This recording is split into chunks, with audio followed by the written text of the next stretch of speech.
আমরা ধর্মকে কখনো ব্যবহার করি নাই, করব না। ধর্ম ব্যবহার করলে কে করে সেটা আপনারা ভালো বুঝেন।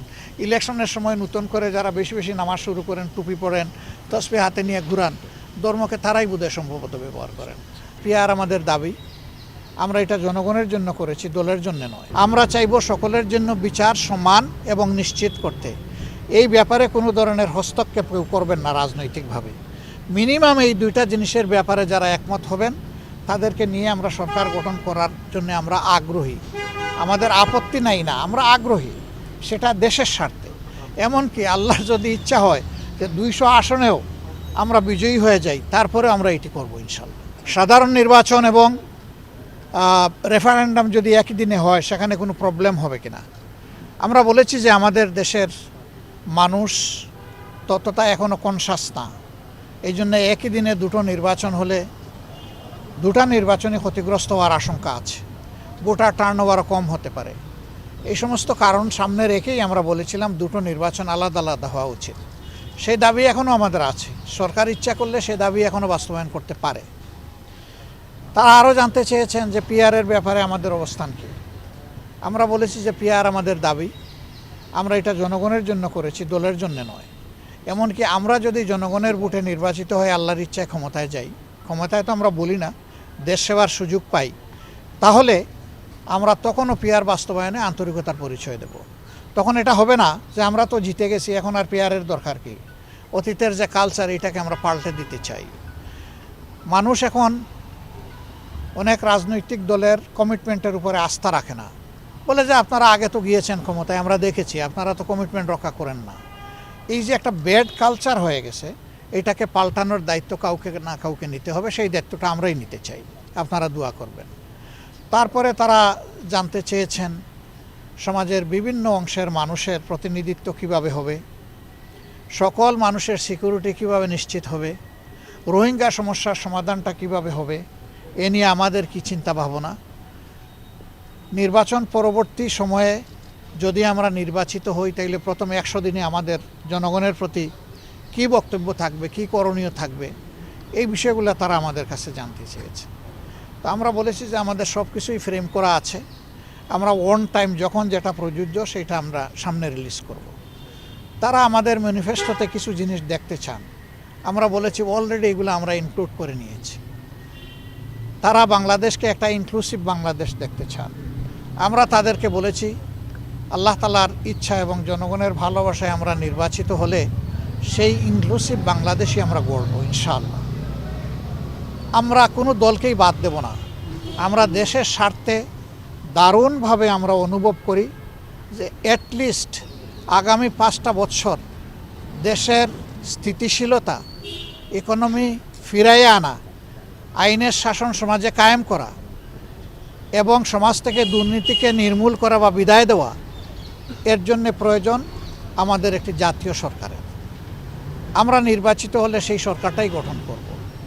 যারা এখানে অংশগ্রহণ করবেন তাদের কাছে শুধু 2টা জিনিসই আমরা প্রত্যাশা করব। নাম্বার 1, কেউ নিজে দুর্নীতি করবেন না এবং দুর্নীতিকে কোনোভাবে প্রশ্রয় দেবেন না। নাম্বার 2, আমরা চাইব সকলের জন্য বিচার সমান এবং নিশ্চিত করতে। এই ব্যাপারে কোনো ধরনের হস্তক্ষেপ কেউ করবেন না রাজনৈতিকভাবে। মিনিমাম এই 2টা জিনিসের ব্যাপারে যারা একমত হবেন তাদেরকে নিয়ে আমরা সরকার গঠন করার জন্য আমরা আগ্রহী। আমাদের আপত্তি নাই না, আমরা আগ্রহী, সেটা দেশের স্বার্থে। এমনকি আল্লাহ যদি ইচ্ছা হয় যে 200 আসনেও আমরা বিজয়ী হয়ে যাই, তারপরে আমরা এটি করব ইনশাল্লাহ।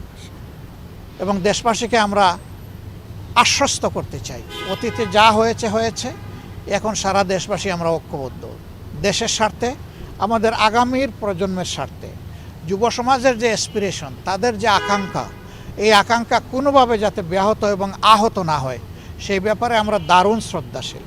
তারা job creation, migration, education exchange, economic rebuild, এই সমস্ত বিষয়ে তারা কথা বলেছেন এবং তাদের সাজেশনগুলা, তাদের কথাগুলা আমাদের কাছে দারুণ আন্তরিক মনে হয়েছে যে তারা আসলেই বাংলাদেশকে ভালোবাসে। তারা একটা বাংলাদেশকে বেটার বাংলাদেশ হিসাবে আগামীতে দেখতে চান। আমরা যেন দেশ এবং বিদেশের সকলের আশা আকাঙ্ক্ষাকে আমরা সম্মান করতে পারি এবং সকলের আশা বাস্তবায়ন হয়ে আপনারা দোয়া করবেন। আমরা আমাদের রাজনীতি দলের জন্য করি না, ব্যক্তির জন্য করি না, আমাদের রাজনীতি জনগণের জন্য, এবং এটা আমরা কথায় নয় কাজেই প্রমাণ দিতে চাই। আল্লাহ যেন সেই প্রমাণ দেওয়ার শক্তি আমাদেরকে দান করেন। আপনাদের সবাইকে ধন্যবাদ, কষ্ট করে এসেছেন আমাদের কথাগুলা কভার করার জন্যে। আপনারা আগামীর দেশ গঠনে আপনাদেরও অংশগ্রহণ স্বতঃস্ফূর্ত, আন্তরিক এবং ব্যাপক হবে, এটা আমরা প্রত্যাশা করি। সবাইকে ধন্যবাদ। আসসালামু আলাইকুম। বলেন।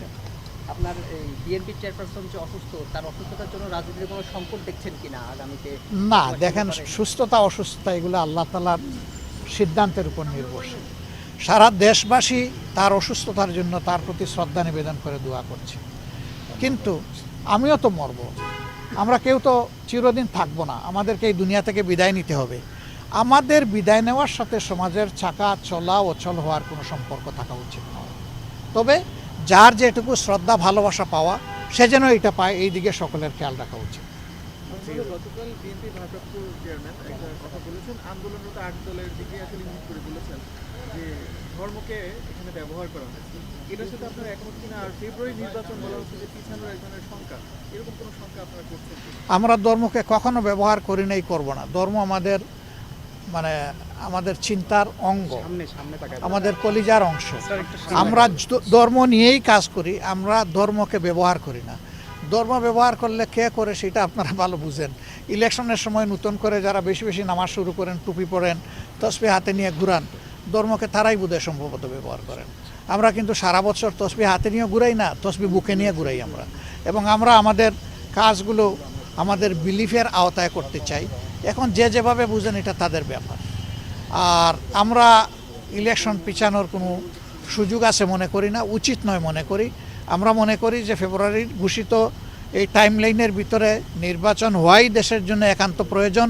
এর সামান্য কোনো ব্যত্যয় ঘটলে দেশ দারুণভাবে ক্ষতিগ্রস্ত হবে, এবং কারো দ্বারাই দেশ ক্ষতিগ্রস্ত হোক এটা আমরা চাই না। ধন্যবাদ সবাইকে। তাড়াতাড়ি না, হাত পুরো এক অবশ হয়ে গেছে।